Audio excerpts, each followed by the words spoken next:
Hey guys, welcome to my YouTube channel. आपका time square academy में स्वागत है। आइए आज हम देखते हैं सीडीपी के कुछ क्वेश्चंस इंपॉर्टेंट जो भी क्या है कि प्रीवियस ईयर में आए हुए क्वेश्चंस हैं।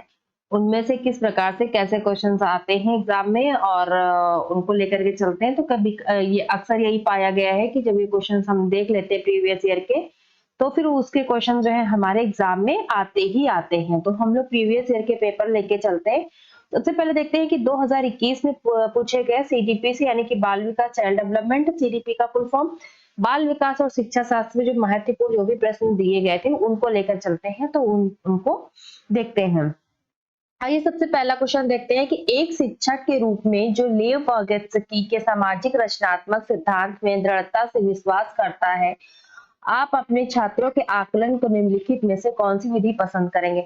देखिए, अगर आप जो है सीटेट का एग्जाम देने जा रहे हैं, चाहे आप फर्स्ट पेपर देने जा रहे हो या फिर आप सेकंड पेपर देने जा रहे हो, इसमें जो है कुछ लोग जो है जैसे कि चोमेस्की हो गए और वाइगत्स्की हो गए, इन लोगों को तो आप लोगों को बिल्कुल रट लेना है, क्योंकि इन यहाँ से क्वेश्चंस आते ही आते हैं। ये जितने वो रहे हैं आपके शिक्षा शास्त्र थे, इनसे क्वेश्चंस बहुत आता है। 2 क्वेश्चंस तो आपका देंगे ही देंगे।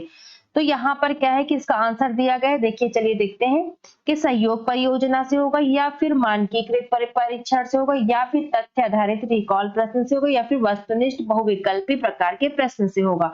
तो इसका राइट आंसर क्या हो जाएगा? सहयोगी परियोजना हो जाएगी। क्या हो जाएगा राइट आंसर आपका? सहयोगी परियोजना।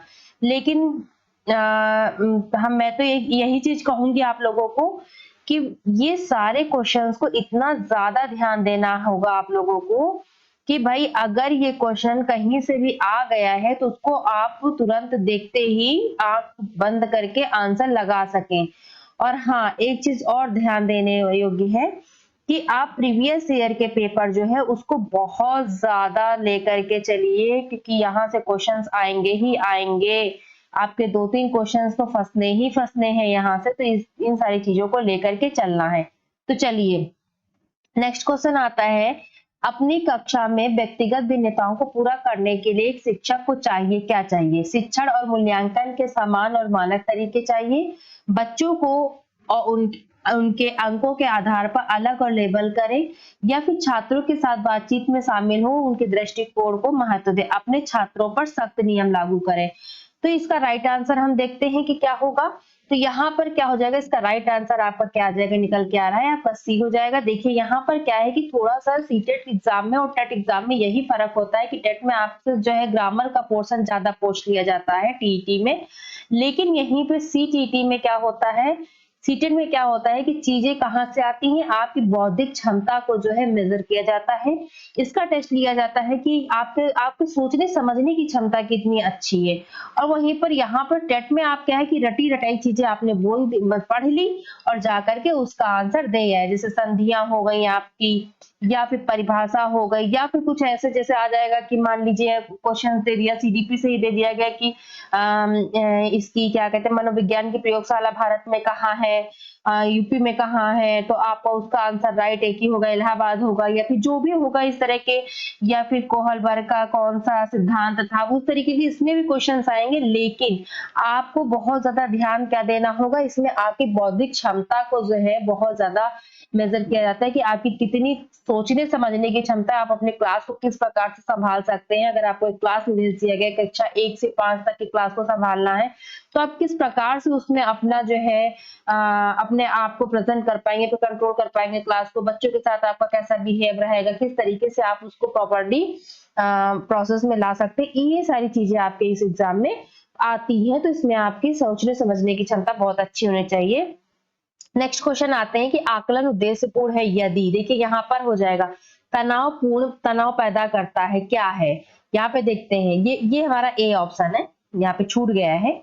तो ये आता है तनाव पैदा करता है, आकलन उद्देश्यपूर्ण है यदि क्या है, तनाव पैदा करता है, तब या फिर यह छात्रों के साथ साथ शिक्षकों के लिए प्रतिक्रिया के रूप में कार्य करता है, या फिर यह वर्ष के अंत में केवल एक बार किया जाता है, छात्रों की उपलब्धियों के बीच अंतर करने का तुलनात्मक मूल्यांकन है।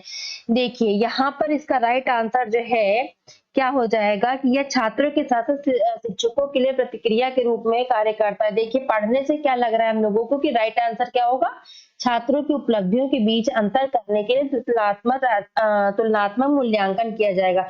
लेकिन ये चीज यहाँ पर नहीं होगी। आपका राइट आंसर क्या हो जाएगा, यह छात्रों के साथ साथ शिक्षकों के लिए प्रतिक्रिया के रूप में कार्य करता है। ठीक है, आइए नेक्स्ट देखते हैं। अब हम नेक्स्ट की तरफ बढ़ते हुए देखिए ये भी बहुत क्वेश्चन आता है कि एनसीएफ 2005 के अनुसार एक शिक्षक की भूमिका होनी चाहिए, क्या होनी चाहिए, आधिकारिक होनी चाहिए, तानाशाही होनी चाहिए, या फिर अनुमेय होनी चाहिए, फिर सुविधाजनक होनी चाहिए। तो यहाँ पर क्या हो जाएगा, सुविधाजनक होना चाहिए। भाई तानाशाही का टाइम जो है जा चुका है कि तानाशाही क्या थी। सॉरी मेरा गला थोड़ा सा खराब है। तानाशाही क्या था, आधिकारिक चला गया, तानाशाही चला गया, अनुमेय चला गया। अब क्या है, एक सुविधा के रूप में टीचर को लिया जाता है कि भैया आपको एक सुविधा देगा, आपका मार्गदर्शन करेगा, आपको चीजें बताएगा, मोटिवेट करेगा। चलिए नेक्स्ट, शोध से पता चलता है कि विविध कक्षा में एक शिक्षक की अपने छात्रों से अपेक्षाएं डैश उनकी सीख क्या है। शोध से पता चलता है, ये चीज बहुत ध्यान देंगे यहाँ पे। शोध से पता चलता है कि विविध कक्षा में एक शिक्षक की अपने छात्रों से अपेक्षाएं डैश उनकी सीख क्या सीख है पर एक महत्वपूर्ण प्रभाव पड़ता है कि एकमात्र निर्धारक है के साथ सह संबंध नहीं होना चाहिए, पर कोई प्रभाव नहीं पड़ता है। इसमें क्या हो जाएगा, पर कोई प्रभाव नहीं पड़ता है। तो आपका लास्ट क्या आ जाएगा, इसका ऑप्शन आ जाएगा पर एक प्रभाव पड़ता है। बिल्कुल सही है। देखिए यहाँ पे पढ़िए, एक शोध से पता चलता है कि एक विविध कक्षा में एक शिक्षक की अपने छात्रों से अपेक्षा क्या है। अब देखिए देखते हैं क्या है, पर एक महत्वपूर्ण प्रभाव पड़ता है। बिल्कुल सही है। अगर शिक्षक क्लास में पढ़ा रहा हो, बच्चों की प्रतिक्रिया बिल्कुल भी नहीं है जा रही है, और वो बिल्कुल बच्चे मुंह बांधे बैठे हुए हैं, शिक्षक पढ़ाता चला जा रहा है, लेकिन बच्चे क्या है, कोई रिस्पॉन्स नहीं दे रहे हैं, तब क्या होगा, शिक्षक की पढ़ाने की प्रक्रिया क्या जाएगी, बिल्कुल जीरो जाएगी। तो शिक्षक का सबसे बड़ा जो है रिजल्ट क्या निकल के आता है कि उसने जो भी कंटेंट पढ़ाया है, जो भी उसकी विषय वस्तु है क्लास में बताई है स्टूडेंट्स को, वो कब सफल होती है, जब छात्र छात्राएं क्या करती हैं, उसके प्रश्न का उत्तर उसी रूप में देती हैं, सही तरीके से, जिस प्रकार से उस शिक्षक ने पढ़ाया होता है। तब क्या माना जाएगा कि ये सफल शिक्षण रहा शिक्षक का। चलिए नेक्स्ट पढ़ते हैं कि विशेष आवश्यकता वाले बच्चों को शामिल करना क्या है, एक अवास्तविक लक्ष्य या फिर विकलांग बच्चों के लिए हानिकारक है, स्कूलों पर बोझ पड़ेगा, शिक्षण के प्रति दृष्टिकोण, सामग्री और दृष्टिकोण में बदलाव की आवश्यकता है। तो इसका राइट आंसर आपका क्या आ जाएगा, शिक्षण के प्रति दृष्टिकोण, सामग्री और दृष्टिकोण में बदलाव की आवश्यकता है। एक विशेष आवश्यकता वाले बच्चे को शामिल करना अगर है, इसका क्या कहेंगे, शिक्षण के प्रति दृष्टिकोण, सामग्री, दृष्टिकोण में बदलाव करने की आवश्यकता है। बिल्कुल राइट। नेक्स्ट आते हैं, विभिन्न सामाजिक, आर्थिक और सांस्कृतिक पृष्ठभूमि के बच्चों के साथ विविध कक्षा होने से भी सभी छात्रों के सीखने का अनुभव समृद्ध होते हैं। कथन किसका है। देखिए कथन भी बहुत ध्यान से पढ़ेंगे क्योंकि कथन सीटेट में बहुत पूछा जाता है। सबसे पहला आपका आता है गलत है, क्योंकि यह बच्चों को भ्रमित कर सकता है और वो खोया हुआ महसूस कर सकते हैं। फिर है सही है, क्योंकि बच्चों अपने साथियों से कई कौशल सीखते हैं। सही है, क्योंकि यह कक्षा को अधिक श्रेणीबद्ध बनाता है। फिर गलत है, क्योंकि इसी से अनावश्यक प्रतिस्पर्धा होती है। आप लोग गेस करिए तब तक कि इसका राइट आंसर क्या होगा। कमेंट बॉक्स में कमेंट भी करते चलिए भाई, इसकी प्रैक्टिस करना बहुत जरूरी है। लास्ट टाइम चल रहा है, पर दिसंबर में एग्जाम है, बस यही एक मंथ बचता है जहां पर आप लोग बहुत अच्छे से तैयारी कर लें और आपका एग्जाम निकल जाएगा। तो क्या होगा इसका राइट आंसर, सही है, क्योंकि बच्चे अपने साथियों से कौशल सीखते हैं। बिल्कुल सही बात है, क्योंकि बच्चे कहाँ से सीख रहे हैं, अपने साथी संगातियों को बहुत फर्क पड़ता है। भाई पहले कहा जाता है कि बच्चा कहाँ से सीख रहा है, माँ से सीख रहा है। सबसे पहला उसका अध्यापक कौन हुआ, माँ हुआ, फिर क्या हुआ, परिवार हुआ, फिर उसके बाद में वो बाहर निकला तो आसपास के लोग हुए, आसपास के लोग हुए जब आसपास के लोगों के बाद कौन आएगा उससे मिलने के लिए, उसके मित्रगण आ जाएंगे, मतलब स्कूल गया, ये सारी चीजें यहाँ पर आ गई। फिर आइए श्रवण बधित बच्चा क्या होता है। इससे भी आपका आता है जो थोड़ा सा डिसीज होती है हमारे बॉडी पार्ट्स को लेकर के, इसके भी क्वेश्चंस आते हैं। श्रवण बधित बच्चा है क्या है, केवल श्रवण बधितों के लिए एक स्कूल में भेजा जाना चाहिए, ना कि एक नियमित स्कूल में। फिर केवल एक अकादमिक शिक्षा से लाभ नहीं होगा और उसके बजाय व्यावसायिक प्रशिक्षण दिया जाना चाहिए। फिर आता है एक नियमित स्कूल में बहुत अच्छा कर सकते हैं यदि उपयुक्त सुविधा और संसाधन प्रदान किए जाए। फिर आता है एक नियमित स्कूल में सहपाठियों के बराबर प्रदर्शन करने में सक्षम नहीं होंगे। तो राइट आंसर इसका क्या निकल के आ रहा है, एक नियमित स्कूल में बहुत अच्छा कर सकते हैं यदि उपयुक्त सुविधा और संसाधन प्रदान किए जाते हैं। भाई श्रवण बधिर है, बाकी चीजें तो उसकी सही है, आइज भी सही है, सब कुछ सही है, हाथ पैर सही है, तो क्या करेगा, सिर्फ सुन नहीं सकता, लेकिन देख करके क्या है कि वो काफी चीजें कर सकता है। चलिए नेक्स्ट क्वेश्चन की तरफ बढ़ते हैं। निम्नलिखित में निम्नलिखित में कौन एक प्रतिभाशाली शिक्षार्थी की विशेषता है? वह आक्रामक और निराश हो जाता है। अगर कक्षा की गतिविधियां पर्याप्त चुनौतीपूर्ण नहीं है तो वह कमजोर ऊब महसूस कर सकते हैं, या फिर वह अत्यधिक मनमौजी है, या फिर वह फड़फड़ाने हिलने आदि जैसे कर्मकांडों में संलग्न है। चलिए इसका राइट आंसर आपका क्या हो जाएगा, इसका राइट आंसर है अगर कक्षा की गतिविधियां पर्याप्त चुनौतीपूर्ण नहीं है तो वह कमजोर ऊब महसूस कर सकते हैं। फिर आइए नेक्स्ट, एक शिक्षिका अपनी प्रारंभिक कक्षा में प्रभावी अधिगम को बढ़ा सकती है। कैसे? सीखने में छोटे कदमों के लिए पुरस्कार प्रदान करना, ड्रिल और अभ्यास द्वारा अपने छात्रों के बीच प्रतिस्पर्धा को प्रोत्साहित करना, सामग्री को छात्रों के जीवन में जोड़ना। तो इसका राइट आंसर क्या हो जाएगा, यहाँ पर ड्रिल और अभ्यास के द्वारा हो जाएगा। फिर नेक्स्ट आते हैं, सॉरी यहाँ पे थोड़ा सा मिस्टेक हो गई, ड्रिल और अभ्यास नहीं होगा, यहाँ पर हो जाएगा सामग्री को छात्रों के जीवन से जोड़ना। फिर आइए नेक्स्ट क्वेश्चन, बच्चों के बारे में निम्नलिखित में से कौन सा कथन सही है? बच्चे ज्ञान के निष्क्रिय प्राप्तकर्ता होते हैं, बच्चे समस्या हल करने वाले होते हैं, बच्चे वैज्ञानिक अन्वेषक वाले होते हैं, बच्चे पर्यावरण के सक्रिय खोजकर्ता होते हैं। तो यहाँ पर इसका राइट आंसर क्या हो जाएगा, बहुत ध्यान देंगे तो इसका राइट आंसर आपका निकल के आ जाएगा ये, यानी कि बी और आपका सी और डी, कि बच्चे समस्या हल करने वाले होते, बिल्कुल सही है, बच्चे वैज्ञानिक अन्वेषक वाले होते, बिल्कुल सही है, बच्चे पर्यावरण के सक्रिय खोजकर्ता होते, ये भी राइट आंसर है। चलिए 12th क्वेश्चन देखते हैं हम। बस सीटेट में एक ही समस्या मुझे लगती है कि भाई क्वेश्चंस तो आते हैं लेकिन इतने ब्रॉड तरीके से आते हैं कि पढ़ पढ़ के बोरिंग सब फील होने लगता है, टू द पॉइंट बात नहीं करते, घुमा फिरा के बात करेंगे।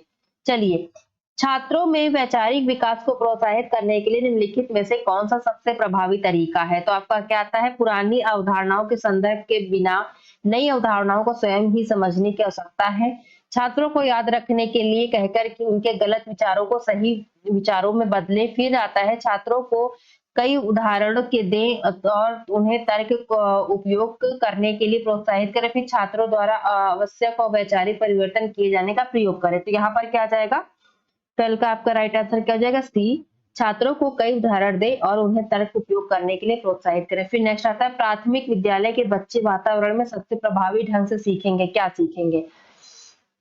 यहाँ पर आता है जहां उनकी भावनात्मक जरूरतें पूरी होती है और उन्हें लगता है कि उन्हें महत्व दिया जाता है।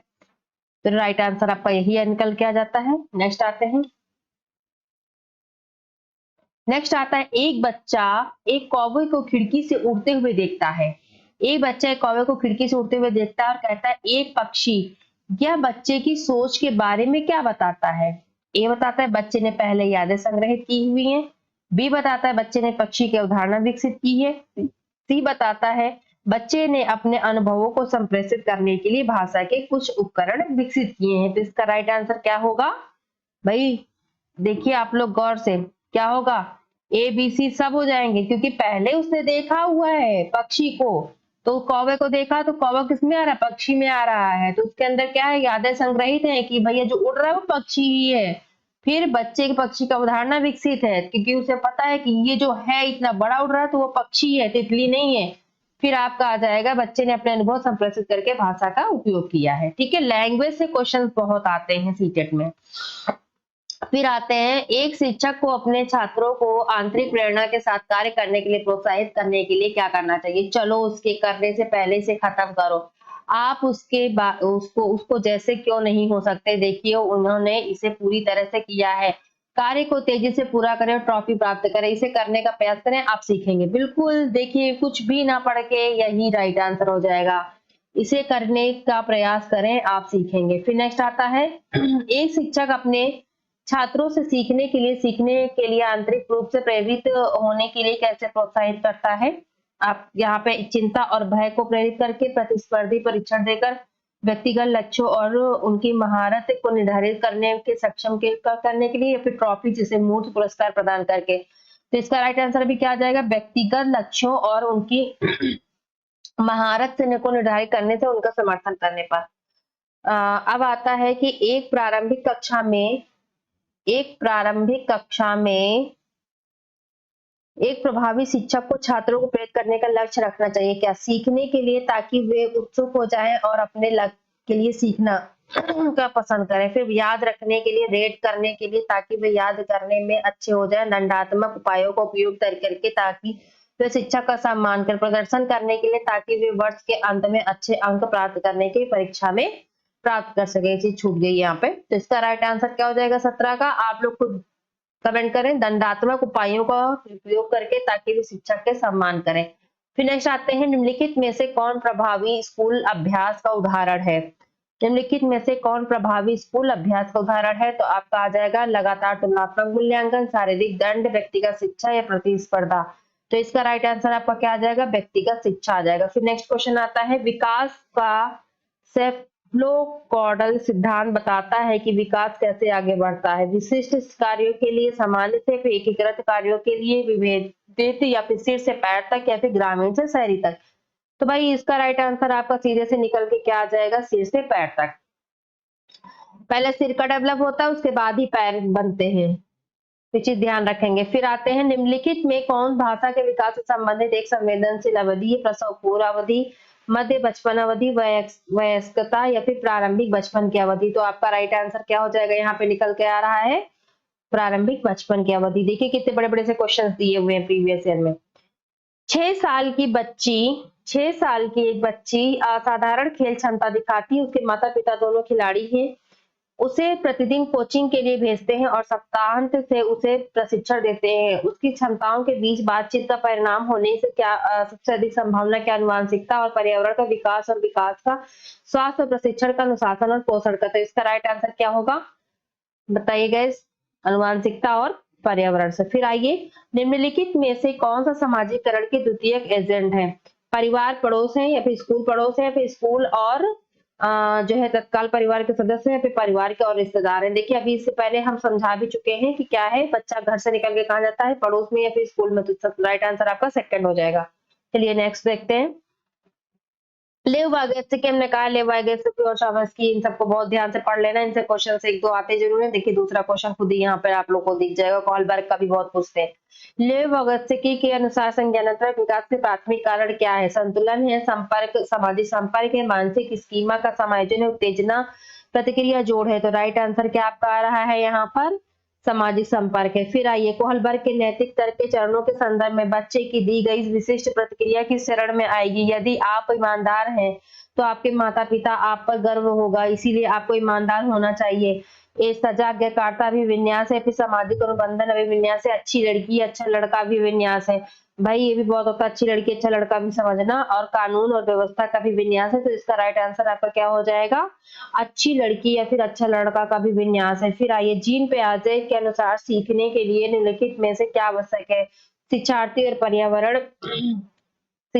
और पर्यावरण के सक्रिय खोज की, वयस्कों के व्यवहार के अवलोकन में, आसन्न न्याय में विश्वास, शिक्षकों और माता पिता द्वारा सूत्रीकरण में। तो यहाँ पर क्या आ जाएगा, आपका राइट आंसर क्या हो जाएगा, शिक्षार्थी द्वारा पर्यावरण की सक्रिय खोज में। जीन पियाजे के अनुसार मौजूदा योजनाओं में फिट होने के लिए नई जानकारी को संशोधित करने और नई जानकारी के अनुसार पुरानी योजनाओं को संशोधित करने के परिणाम स्वरूप स्कीमा निर्माण होता है। इन दो प्रक्रियाओं के रूप में माना जाता है क्या, आवास और अनुकूलन, आत्मसात और अनुकूलन, संतुलन और संशोधन, आत्मसात और आवास। तो यहाँ पर क्या हो जाएगा राइट आंसर, आत्मसात और आवास।